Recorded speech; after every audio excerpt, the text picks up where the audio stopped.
Nous allons reprendre cette journée tuiles et briques matière à façade et on va entrer, on va aller voir le retour d'expérience, hein, les enseignements du terrain, comme on dit.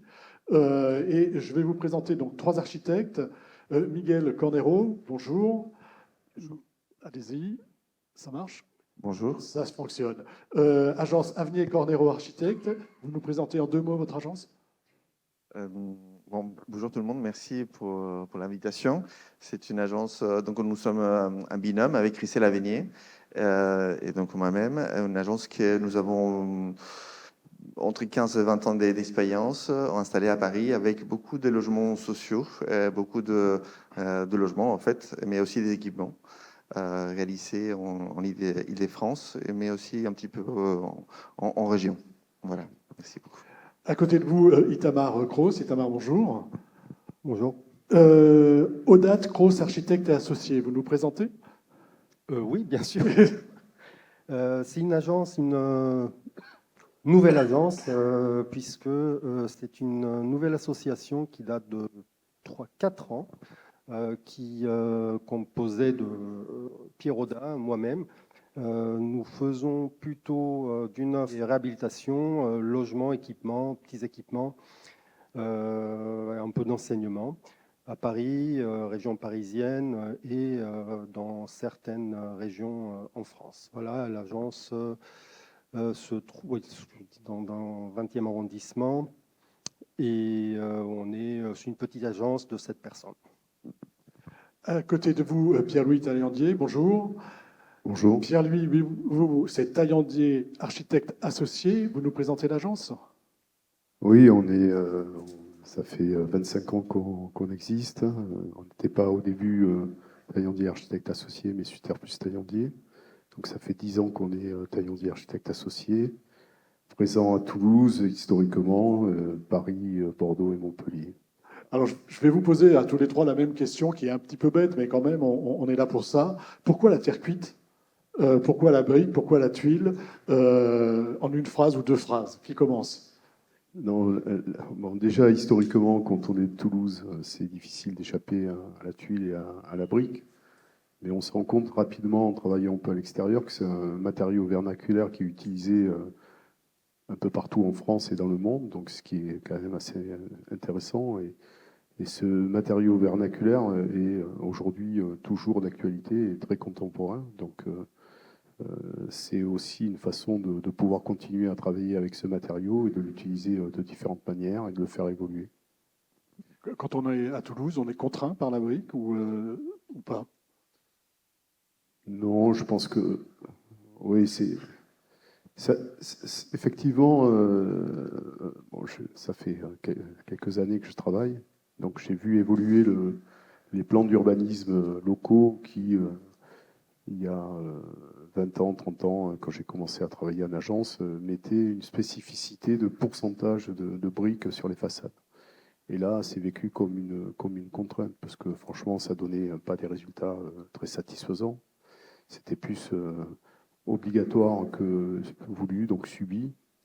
À partir du moment où on voit qu'il y a une vraie appétence pour ce matériau et de travailler d'une manière globale dans le projet et que ce soit une volonté, je pense que les architectes qui sont ici le démontrent dans leur projet, ça devient plutôt quelque chose de très qualitatif. Alors, à vous, Itamar, pourquoi la terre cuite? Pourquoi la terre cuite? C'est assez simple parce que soit c'est un matériau déjà par ses qualités, plastiques, parce que on peut faire plein de choses avec.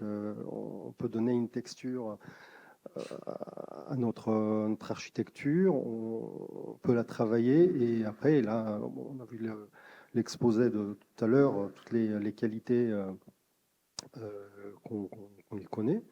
Et puis après, pour moi, c'est très contextuel. On ne peut pas faire la brique partout, on ne peut pas faire de la terre cuite partout.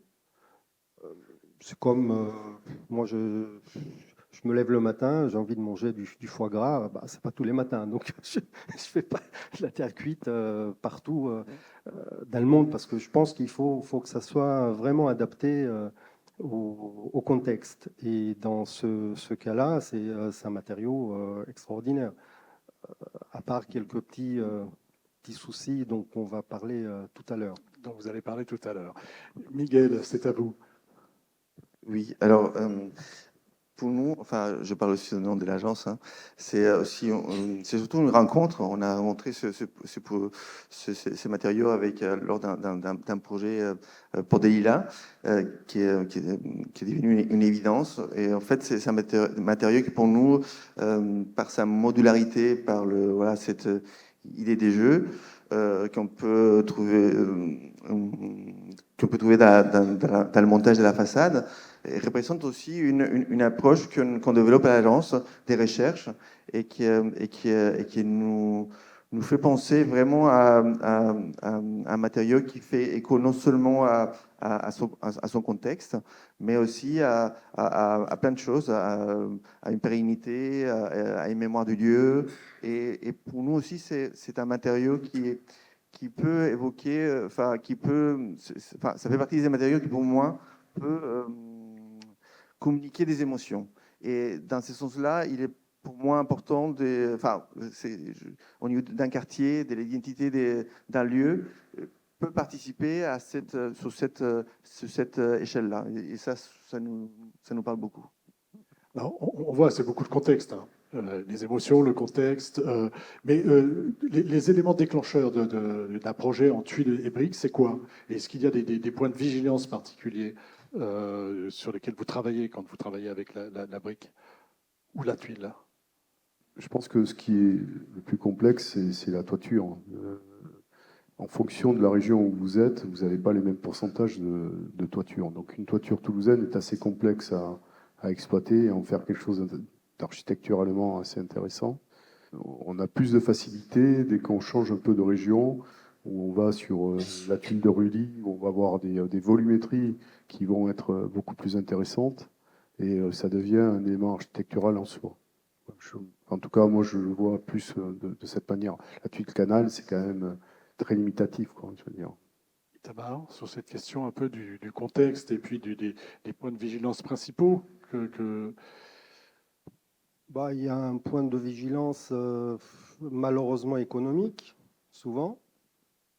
Après, ça dépend encore une fois du contexte de l'opération, ça dépend de la volumétrie, ça dépend de plein de paramètres qu'on maîtrise plus ou moins, et il faut toujours s'adapter pour que le projet grandisse avec ce matériau-là.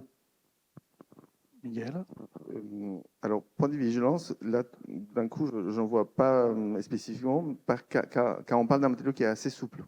Et donc, on peut l'avoir dans différentes façons et le monter aussi de différentes façons. Donc, on déploie une grande diversité des mises en œuvre qui peuvent amener des solutions, souvent. Donc, une grande souplesse des matériaux. Grande souplesse, oui. Je vais vous demander de prendre la petite zapette et de nous présenter les projets que vous nous avez apportés. Vous nous avez apporté 2 projets, l'un à Charenton et l'autre à Pantin. Expliquez-nous, parlez-nous de votre travail justement avec la brique. Très bien. Donc, alors, je parlais un peu de l'émotion, du contexte. Et en fait, le premier projet, c'est le projet rue des Charenton, donc à Paris, dans le 12e. On est dans un quartier très marqué par la brique, comme on peut voir sur l'image. On est à côté de la mairie, donc il y avait un vrai regard de la ville sur ces projets-là, qui en plus, il est enseigné de la rue. Donc, le travail sur la brique, sur la modénature, sur les trams, est vraiment développé au regard, en écho, en dialogue avec son contexte. Et on peut voir aussi qu'on arrive à introduire aussi de la brique émaillée pour reprendre un peu les patterns, les figures qu'on retrouve tout autour dans le quartier. C'est un matériau qui permet vraiment ce jeu-là des nus qui vient vraiment faire vibrer la façade et jouer vraiment avec de la lumière. Cette brique-là, en fait, c'est Wienerberger, en fait, et elle permet aussi de travailler les arrondis. Donc, dans un petit projet comme celui-là, 22 logements, donc une façade de rue qui est très marquée, une dent creuse à Paris, on arrive à confronter pas mal des mises en œuvre qui, je pense, ont été, on était bien réalisées par l'entreprise, enfin par l'entreprise et par la brique. On a aussi, côté cours, en fait, on a travaillé aussi avec la brique de verre. Et on voit qu'on peut aussi jouer sur la transparence, sur des motifs en cœur d'îlot qui amènent, malgré la densité du matériau, on peut jouer sur cette idée on précède l'intimité, mais on vient ajouter un dessin, voilà, un motif qui est côté rue, côté cour. Et donc, voilà, c'est aussi le côté ludique qui nous a interpellés dans cette opération. Voilà, c'est juste pour illustrer un petit peu l'élévation. Et là, on voit mieux. C'est le travail qu'on a fait sur le pignon. On ne voit pas sous la rue, malheureusement, mais c'est un travail qui reprend vraiment le langage. Un vrai travail qu'on a pu réaliser sur tout le pignon avec une décoration, un dessin qui est effectué grâce à des briques émaillées et des teintées et des briques normales. Et donc, ces deux projets qui sont dans le temps, en même temps, donc vous allez voir un peu des similitudes. Donc ça, c'est à Pantin, à côté du canal de l'Ourcq. Et donc là, on est sur 80 logements en 3 plots. Et ici, pareil, on est sur un langage très marqué par une trame, un jeu aussi des travails sur la modénature et du moucharabier pour faire vibrer la façade.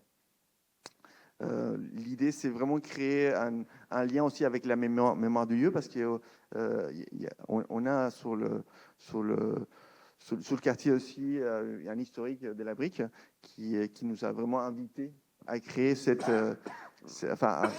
à remettre ce matériau-là sur ce projet-là. On a un jeu de non seulement des couleurs, mais chaque bâtiment a sa brique, son jeu sa tente des garde-corps et sa tente de menuiserie.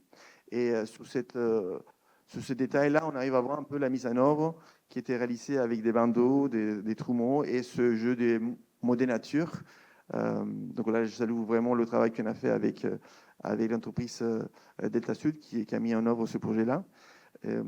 Et c'est ça qui est, je trouve, très beau dans ce type de projet, c'est que quand on arrive à rentrer dans une dynamique constructive et presque de jeu, des modularités avec l'entreprise, ils se prennent au jeu et on peut aller très loin. Et ce type de produits, enfin des matériaux, le permet. C'est vraiment, on pose des choses et quand il y a quelque chose qui ne va pas, on peut tester nous-mêmes avec eux pour développer ou débloquer des situations. À chaque fois, vous pouvez faire une nouvelle interprétation, c'est ça? On ne fait jamais la même chose avec la brique. Non, exactement. Et donc, c'est ça qui est très pour nous jouissif, dans le sens où il y a toujours une nouvelle version de ce qu'on est en train de faire et plein de possibilités. Ça ouvre beaucoup de possibilités. Ces projets-là, donc, il a deux langages. Côté rue, on a des ouvertures en loggia, qu'on peut voir sur cette image-là. Et côté cour, on est plutôt des balcons. Voilà, on vient s'ouvrir. Donc, même les balcons prennent, en fait, enfin, la brique enveloppe un peu les balcons pour vraiment avoir cette continuité qui fait le tour du bâtiment, qu'enveloppe. Il vient créer vraiment cette image pour nous importante, même en cœur d'îlot. Voilà, on voit le travail des balcons en cœur d'îlot qui permet vraiment d'avoir cet extérieur un peu plus ouvert sous le côté privé. Voilà ce qu'on donne quand on ouvre la fenêtre. On voit cette façade avec le travail fin, même de la serrurerie, mais qui accompagne en fait ce langage très fin de la brique.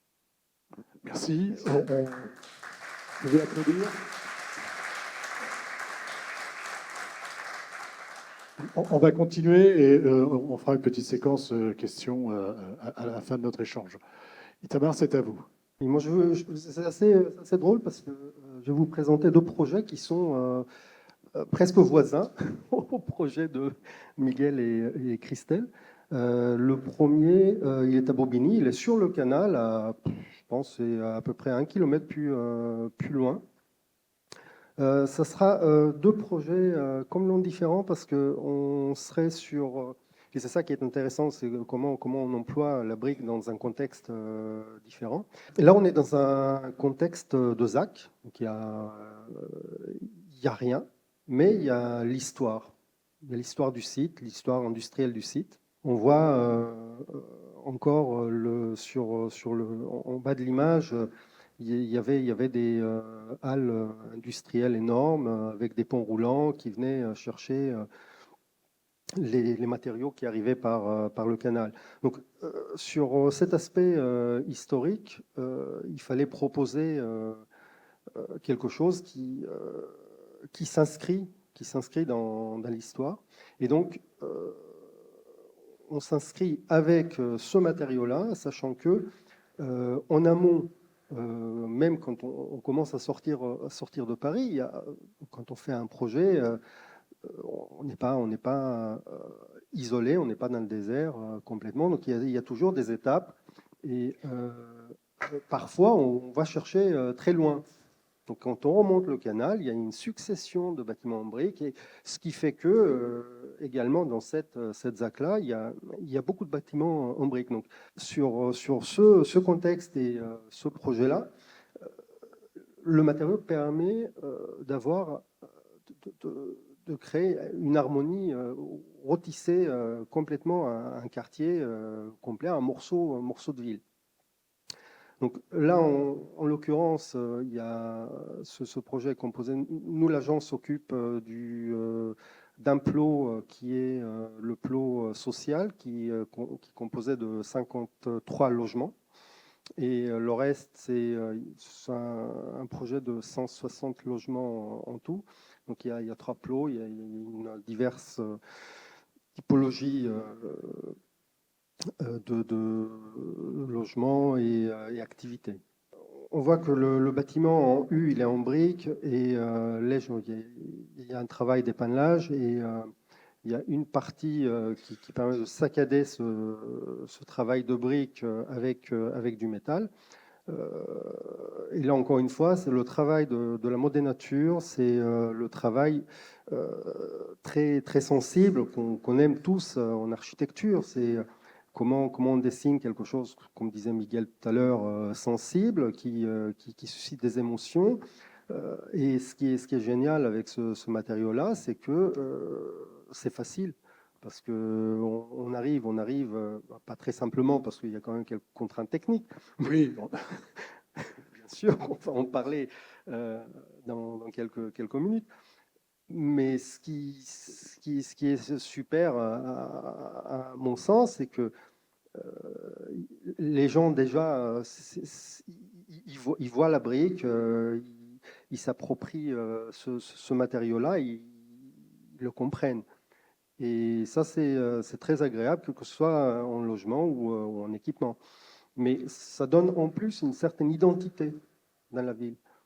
Et le fait de travailler à une certaine modénature donne à chaque bâtiment une identité supplémentaire. C'est-à-dire qu'avec le même matériau, on peut avoir une identité démultipliée qui ne ressemble pas tout à fait à son voisin. Exactement. Donc, en gros, ce bâtiment-là, c'est peut-être un petit cousin de celui qui est qu'on a vu avant. au début du canal. Là, il y avait quelques soucis, quelques défis techniques qu'on rencontre souvent actuellement avec les nouvelles normes de construction. Évidemment, on utilise de moins en moins le béton. Sauf que le béton, c'est le matériau qui permet de poser la brique. Parce que si dans le passé, on utilisait la brique pour des constructions un petit peu moins hautes et elle était porteuse ou autoporteuse, aujourd'hui, on l'utilise comme matériau d'habillage. On peut l'utiliser, en effet, dans certaines conditions, avec un double brique, mais un double mur en brique qui s'autoporte. Mais là, c'est aussi une question de coût. Donc, c'est pour ça que je parlais de l'équation économique. Il faut savoir mesurer.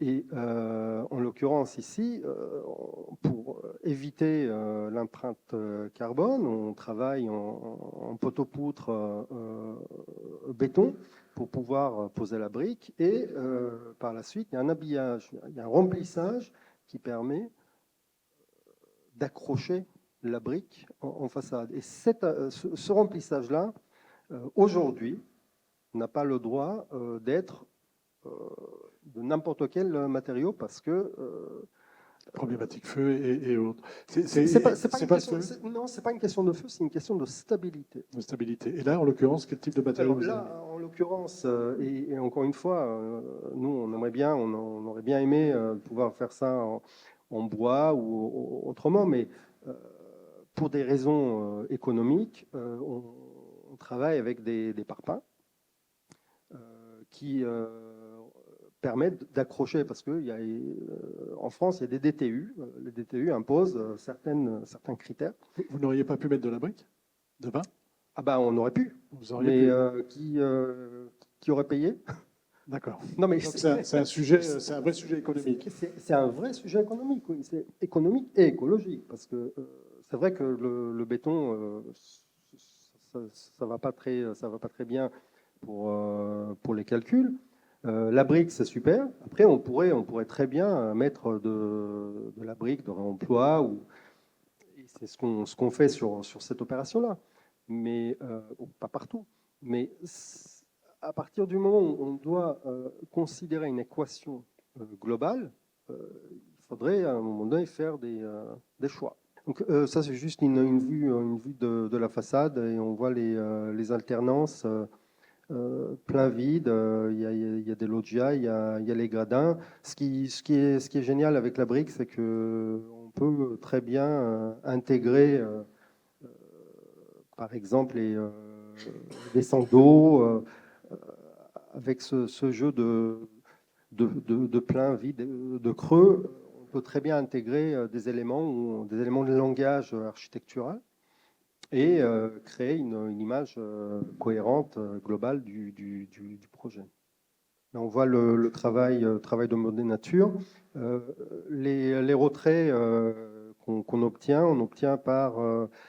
il y a deux types de briques. On utilise la brique pleine et on utilise l'éco-brique également. Et c'est ça qui nous permet de jouer sur les profondeurs.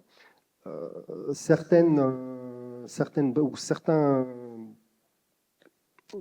modes de pose, ça sera dédié pour la brique de réemploi, parce qu'on a aussi l'obligation, parce que c'est comme ça que le projet a été monté, d'utiliser un pourcentage de matériaux en réemploi. Et nous, on a choisi d'utiliser de la brique en réemploi.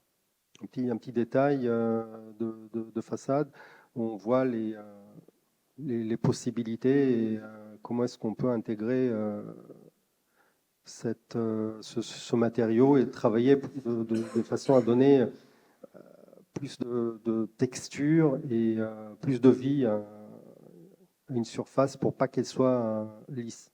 Deuxième projet que j'aimerais vous présenter, ça c'est un projet qui est dans le 12e arrondissement de Paris, qui est assez complexe puisqu'il s'agit d'une surélévation dans un contexte urbain très dense. C'est aussi, je pense, à quelques mètres de 12e, donc c'est à quelques mètres du projet qui était présenté tout à l'heure par Miguel Cornero. Le contexte, il était évident parce qu'il s'agit d'une surélévation, donc c'est le bâtiment lui-même, le bâtiment existant, c'est ce qu'on voit, le petit socle de R+1. Et nous, on vient surélever de 4 niveaux. Et encore une fois, l'enjeu était de savoir comment, avec ce matériau-là, on peut s'intégrer dans un contexte urbain et comment est-ce qu'on peut tisser le lien, comment est-ce qu'on peut, au-delà de la volumétrie, parce que la volumétrie parisienne, elle est assez complexe avec le PLU et tous les retraits, etc. Parfois, il faut faire des compromis de hauteur parce qu'il faut qu'on soit un petit peu plus sympathique avec les voisins.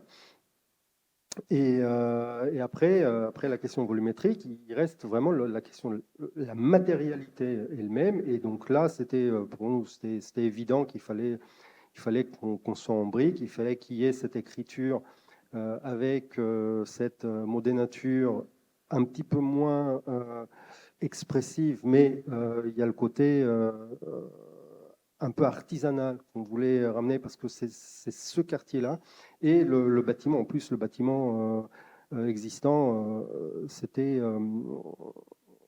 une fabrique de pièces de profilés métalliques industriels. Donc c'était assez rigolo de travailler à partir de là, et c'est ça qu'on voulait aussi donner avec la brique. Ça, c'est un petit plan masse pour voir, et quelques images du contexte. Je n'ai pas mis le bâtiment de Miguel parce qu'il est trop loin.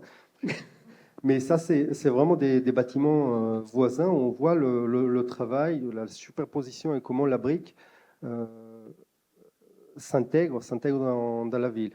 Ce qui était important pour ce projet, c'est on parlait toiture.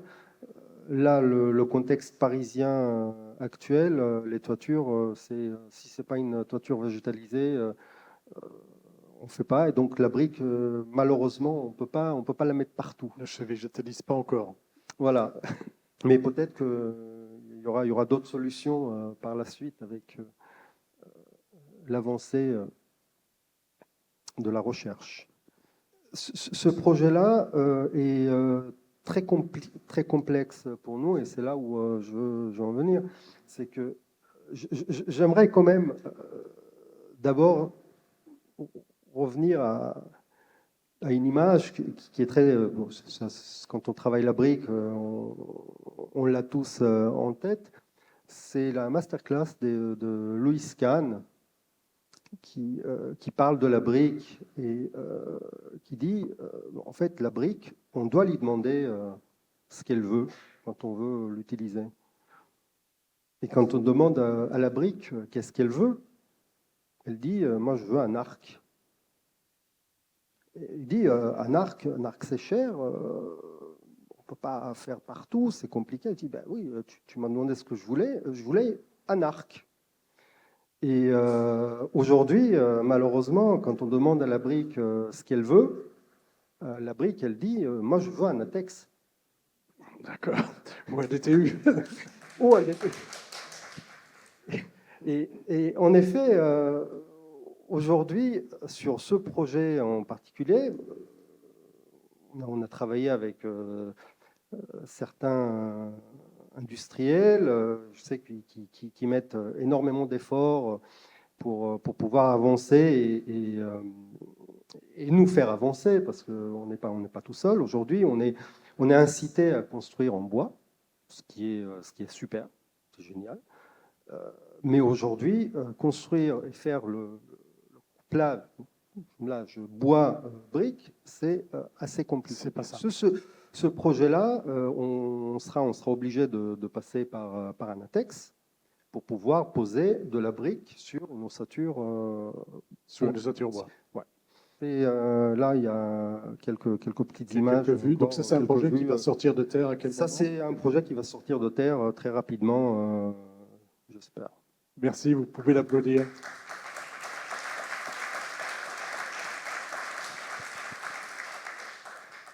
Pierre-Louis, c'est à vous. Je présentais un petit projet là qu'on vient de livrer il y a peu de temps.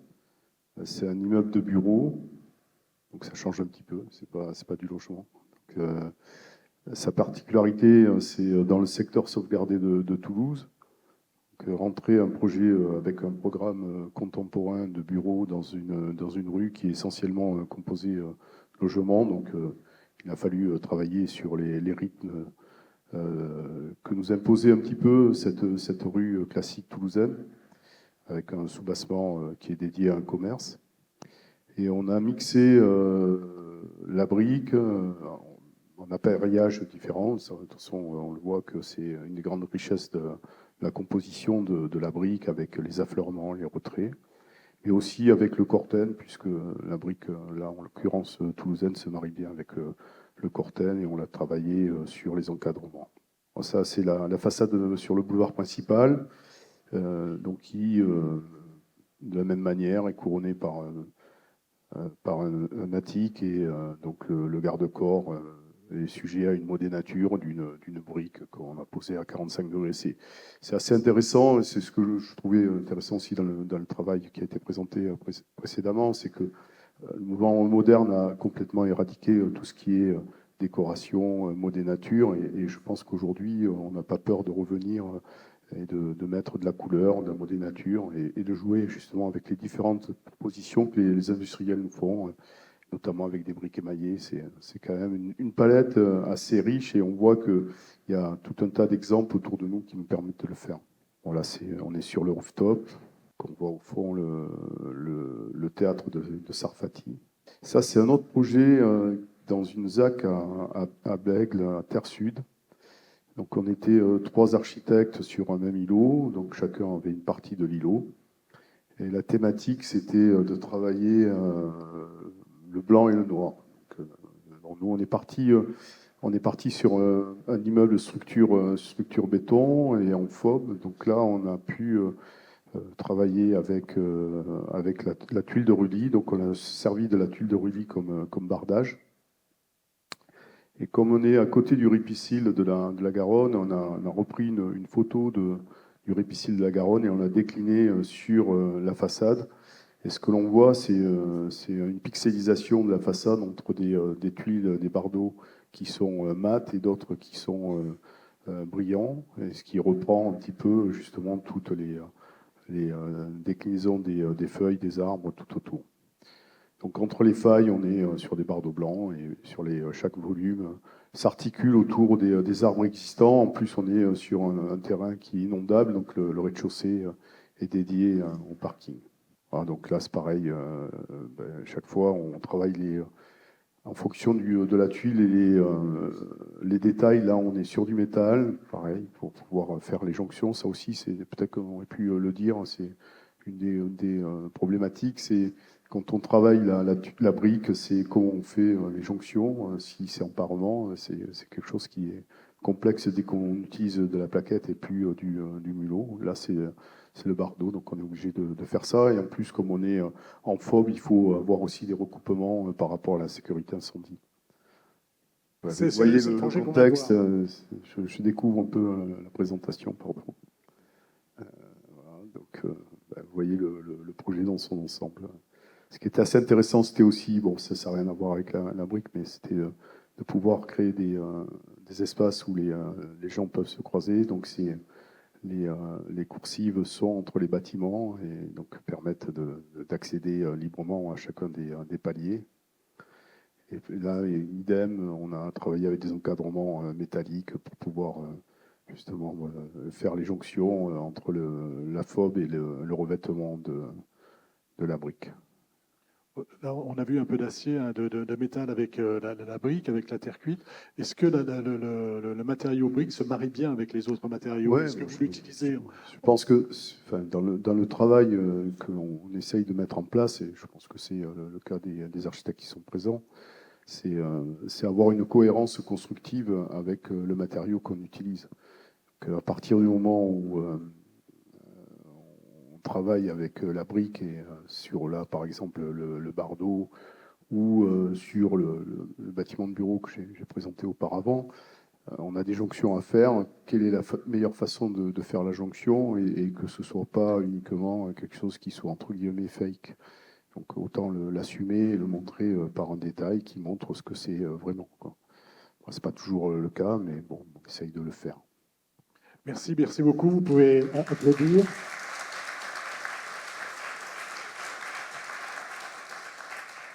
Alors, on va pouvoir continuer avec vous. Si vous avez des questions, n'hésitez pas sur le travail qui a été réalisé par nos 3 architectes. J'avais encore une question, donc Philippe Antolin, concernant, moi c'est plus par rapport au maître d'ouvrage. En fait, quel est l'accueil quand vous proposez un projet en terre cuite? Et est-ce que vous avez vu des freins particuliers ou est-ce que vous avez eu des maîtres d'ouvrage qui vous disent la terre cuite, est-ce que vous avez eu, quel est l'accueil en fait du maître d'ouvrage quand vous proposez ce genre de projet?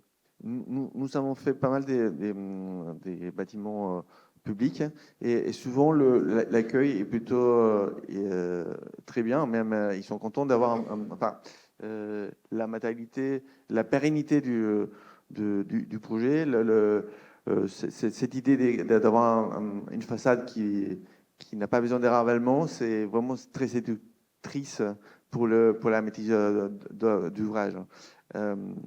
Pour le privé, c'est un peu différent. Parce qu'ils sont séduits aussi par cette image-là, mais il y a le côté économique qui est très vite mis sur la table. Donc il y a différents... on va dire il y a une autre position. Toujours séduit par l'image de la brique, mais l'économie, elle est vraiment là. Donc il y a une vraie équation à trouver avec eux, un curseur à bien calibrer pour faire passer cette matérialité là où elle est bien, quoi. Et pour rebondir à ce qu'on disait tout à l'heure, c'est une matérialité qui est assez généreuse et qui se marie bien avec d'autres matériaux. Donc, je pense qu'il voilà, il y a une souplesse là-dedans. Voilà. Mais le côté économique, ouais, surtout sur le privé, c'est compliqué. C'est pas évident. Vous voulez ajouter quelque chose? Non, mais oui, effectivement, le côté économique est toujours quelque chose qui fait un peu peur. Nous, on s'est retrouvé souvent avec la brique comme matériau désiré. Mais là, on vient de gagner un concours à Clichy-la-Garenne. Donc l'aménageur était content de se dire, bah, tiens, il y a des gens qui savent travailler la brique, on va pouvoir mixer la pierre et la brique. Et ils avaient peur de la réaction du maire, parce que qui est plus tout pierre que brique. Et puis bon, voilà, le projet a été validé, mais je pense que ça dépend vraiment du contexte dans lequel on implante le bâtiment. Tamar? Je pense que la maîtrise d'ouvrage, quand on fait un concours et le projet est choisi, ils adorent tous, donc il n'y a pas de problème. Quand il n'y a pas de concours et on travaille en direct avec une certaine maîtrise d'ouvrage, moi j'ai déjà eu, c'est triste, mais on m'a déjà dit, oui, moi j'ai le goût de mon portefeuille, donc s'ils peuvent se le permettre, oui, sinon c'est purement économique. Donc, Est-ce qu'il y a d'autres questions dans la salle? N'hésitez pas, profitez. Moi j'en ai une. À vous 3, on a Samuel Delmas parlait de réemploi tout à l'heure. Je sais, quand on a préparé ensemble, on a parlé de réemploi. On va en parler cet après-midi. Comment vous voyez le réemploi de la brique en façade, si vous voulez commencer, Tamar? moi je trouve que c'est super quand on arrive à le faire. Ça dépend aussi du contexte, parce que dans le contexte d'un ATEX, ça rajoute une complexité supplémentaire qu'il faut vraiment prendre en considération. Parce que quand on fait un ATEX, il faut mesurer, il faut justifier plein de paramètres. Et si par-dessus, on rajoute encore la complexité de la brique de réemploi, tout peut tomber à l'eau. Alors que quand on utilise des matériaux, des techniques constructives un petit peu plus classiques, là, il n'y a pas de problème, on peut très bien le faire. Ou on peut utiliser la brique, et ça renvoie au contexte économique, parce qu'on peut très bien utiliser la brique de réemploi en double mur autoportant, et là, c'est génial, mais on perd un peu de surface. Ça coûte un petit peu plus cher, sûrement. Mais pour les calculs, ACV, etc., c'est super. Donc, c'est une question de choix. Et je pense qu'il faut il faut favoriser le réemploi. Après, il faut que les filières soient un petit peu plus agiles pour pouvoir utiliser ce matériau, parce que les gisements sont pas énormes. Après, il y a toujours des problèmes de stockage, parce qu'on achète, je sais pas, 500, 1000 mètres carrés de briques, il faut les stocker quelque part. Donc c'est toujours un peu compliqué, mais je pense que dans l'avenir, on va trouver des solutions, parce que comme nous, on trouve des solutions pour nos bâtiments, il y a d'autres gens qui travaillent tout autour, qui sont aussi inventifs, et ils vont trouver des solutions pour qu'on puisse utiliser ce matériau-là. Miguel, sur cette question du réemploi? Oui, en fait, j'irai même un peu plus large. C'est toi qui as parlé tout à l'heure du contexte du béton qui prend un peu des points. Et je pense que là-dessus, la terre cuite, elle a une place à prendre aujourd'hui. Il y a bien sûr le sujet du bilan carbone qui doit être travaillé, et que j'entends que ça s'améliore de plus en plus. Donc le réemploi va lier aussi avec ça. Mais en effet, je pense que c'est un matériau qui aujourd'hui, il peut développer, enfin, il peut aujourd'hui rentrer un peu de manière un peu plus forte vis-à-vis de cet équilibre des constructions qu'on doit avoir, puisque le béton, il est moins, enfin, il est trop carboné. Donc, même, voilà, je pense qu'il y a quelque chose à faire là-dedans. De votre côté, est-ce que ça vous est déjà arrivé d'utiliser de la tuile de réemploi? Oui, on est dans des cadres aujourd'hui qui sont plus sur le volontariat ou l'obligation plutôt que sur la logique, puisque c'est malheureusement, ça devrait être, ce qui devrait prévaloir, c'est la logique du réemploi. Je pense que la vraie problématique, elle est sur la structuration des filières de recyclage. Et je pense qu'il y a aussi un vrai sujet dans l'organisation du chantier. C'est-à-dire qu'à un moment donné, celui qui va réemployer, c'est pas celui qui va démolir. C'est donc comment on fait pour avoir la qualité de la brique qui va être démolie, qui soit conservée, qui soit stockée. Et effectivement, on revient toujours au même point, c'est le coût économique à ce jour que cela engendre. Mais je pense que si à un moment donné, on n'est pas dans la législation, et je pense que c'est là où c'est malheureusement par la législation qu'on passe, que ça devienne moins cher de réutiliser la brique, on aura toujours les mêmes difficultés. Merci. Oui. Je vais rajouter quelque chose sur la gestion économique.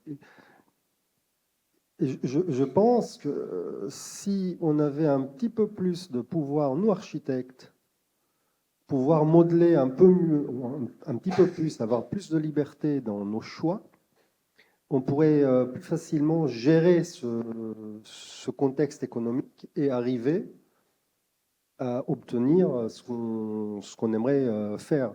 Et ça, c'est un autre débat. C'est un autre débat. C'est plus complexe peut-être que la brique en elle-même. On a encore le temps pour une question? Donc si vous avez une question, il y en a une par là.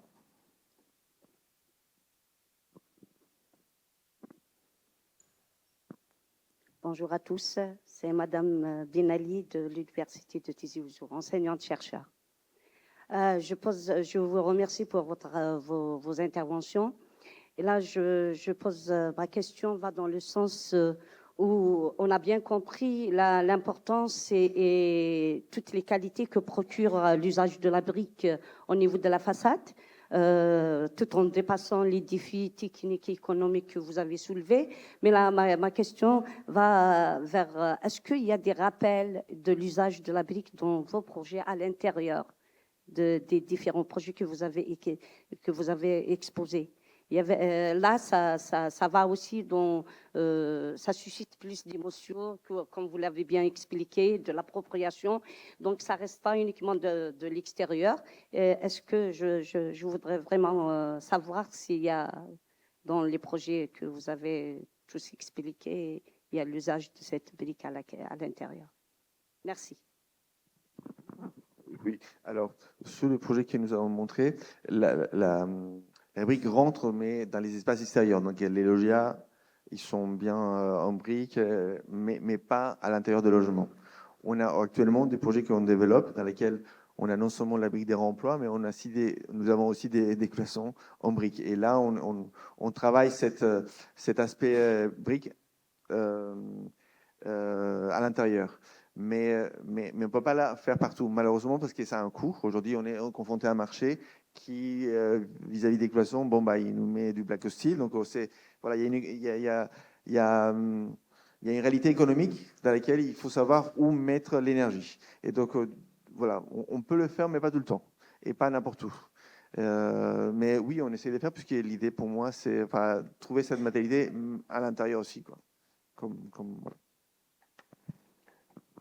Les deux projets que j'ai présentés comportent de la brique à l'intérieur. Par exemple, le projet à Bobigny, il n'y a que dans les halls. En fait, on accueille les habitants avec ce matériau-là, le matériau de façade qui rentre. Après, pour des questions économiques évidentes, on peut pas utiliser. Si, on peut, mais c'est ça dépend des situations. C'est assez complexe à expliquer pourquoi on utilise la brique aussi à l'intérieur.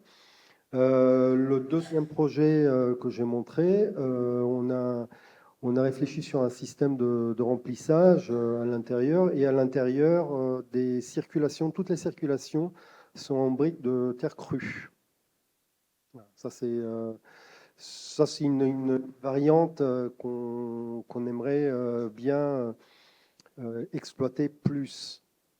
La terre crue, c'est aussi un matériau très intéressant qui a encore un impact carbone moindre que la brique cuite. Pierre-Louis, sur cette question de Oui, la terre cuite à l'intérieur. Brique à l'intérieur, oui, effectivement, la brique crue est le matériau qu'on essaye de privilégier, mais c'est pareil. Pour l'instant, c'est anecdotique et c'est pas systémique comme on souhaiterait le faire. Mais on revient toujours aux mêmes histoires. C'est question de coût et on ne peut pas mettre l'énergie partout. Sur les projets qu'on a présentés, les deux, il y en a un, c'est des bureaux, donc c'est un peu plus complexe. Quoique, mais sur l'autre, c'est pareil, c'était en FOB, donc déjà, construction FOB, rajouter la brique crue, ça aurait été trop. Écoutez, merci. Vous pouvez les applaudir.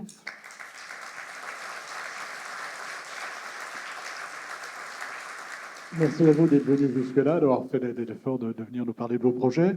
Et puis, je demande à Samuel de venir me rejoindre. Merci à vous. Alors, Samuel, qu'est-ce que vous avez entendu ce matin? Alors moi, j'ai pris des notes, j'ai été attentif, et du coup, je viens avec quelques questions et quelques réponses, puisque j'en ai reparlé avec Marielle, puisque je la questionnais sur ce qu'elle nous a expliqué sur le NOx, et du coup, je lui ai demandé quel était l'impact, et donc c'est très intéressant, parce qu'elle me disait que si on mettait en place cette innovation sur une rue témoin, on aurait une réduction de la pollution atmosphérique liée au gaz d'échappement de 12 à 28%. Ce qui est quand même pas neutre sur la qualité de l'air environnemental de la ville. Les projets qui sont tous très beaux et qui montrent bien l'approche sur la brique montrent aussi, je dirais, la nécessité de bâtiments mixtes, qui est le quotidien aujourd'hui. Il n'y a pas une vérité avec une matière, c'est souvent et tout le temps même presque des bâtiments mixtes. Et c'est là-dessus, je pense que la brique a son mot à jouer. Et notamment la question du mix bois-béton, du mix bois-brique, excusez-moi, du mix bois-brique qui interroge et qui, comme Itamar le disait, attend son ATEX, ou au mieux attend son avis technique surtout, parce que les ATEX, ça reste quand même complexe à utiliser directement, et ça fait encore peur maître d'ouvrage, même s'il y a des ATEX de type A ou B qui existent sur le produit, ça questionne et ça ralentit. Mais la question de l'avis technique, c'est vraiment le sujet qui permet de débloquer les choses. Et je pense qu'on va utiliser de plus en plus de bois pour décarboner. Je rajouterais que dans les choses qui ont été évoquées, dans les points de vigilance, moi j'en avais un, parce que tu as posé la question tout à l'heure. Et je dirais que, et on le voit bien dans les approches de projets différentes, c'est que en tant qu'architecte, je dirais qu'on se doit de s'imposer une vigilance sur la réflexion à avoir quand on utilise la brique, sur la notion de l'assemblage, parce que c'est ça ce qui fait vraiment sa force, je dirais, sa qualité quand on la retrouve bien ordonnancée dans l'espace public. Et c'était dit par Jean-Louis sur la question de la mot des natures, dont aujourd'hui on n'a plus peur, et qui finalement donne aussi vraiment une lecture contemporaine aux bâtiments tels qu'ils ont été montrés ici. Dans la question de la masterclass de Cannes, je trouve que c'était super ta remarque.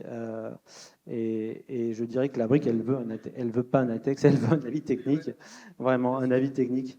Elle veut peut-être être moins cuite, comme je l'évoquais ce matin, je ne sais pas comment. Et elle veut peut-être être un peu réemployée.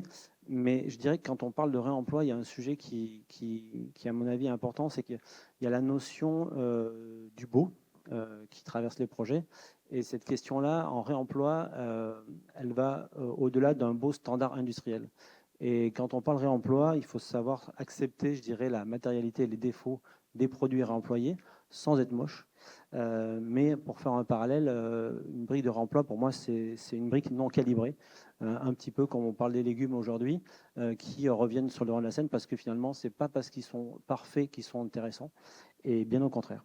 Et je pense que la question du réemploi doit se lire aussi sous cet axe-là. On ne peut pas espérer faire du réemploi qui ressemble à du neuf, parce que sinon, finalement, ça n'aurait pas beaucoup d'intérêt. Et enfin, le dernier sujet sur le frein économique, je me disais que peut-être l'approche, et qui d'ailleurs, que nous, architectes, nous portons sur la question des bâtiments qu'on développe, c'est la question du patrimoine. Et donc, la question de l'économie et du carbone, elle doit vraiment se regarder à l'échelle d'un siècle au moins.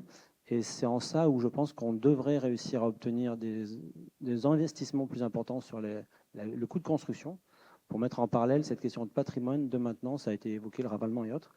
Et la question aujourd'hui, peut-être que nos maîtres d'ouvrage pourraient nous confier, c'est un petit peu plus cette vision globale de nos bâtiments avec des engagements je dirais, de maintenance quelque part. Alors, j'aime pas trop le mot maintenance parce que ça sous-entend des marchés spécifiques qui, pour le coup, que je n'approuve pas du tout.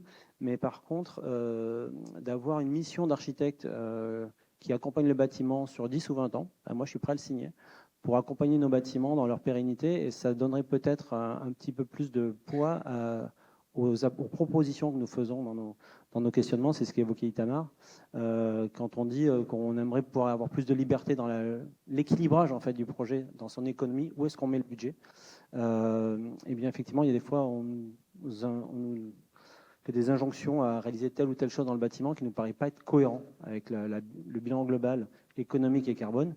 Et en revanche, je pense que nous avons la capacité architecte avec cette vision globale, à pouvoir proposer des choses et à pouvoir investir au bon endroit pour la pérennité, pour le carbone et pour le bien-être. Et ça, c'est peut-être voilà, c'est le vœu que j'émets aujourd'hui devant vous. Merci beaucoup.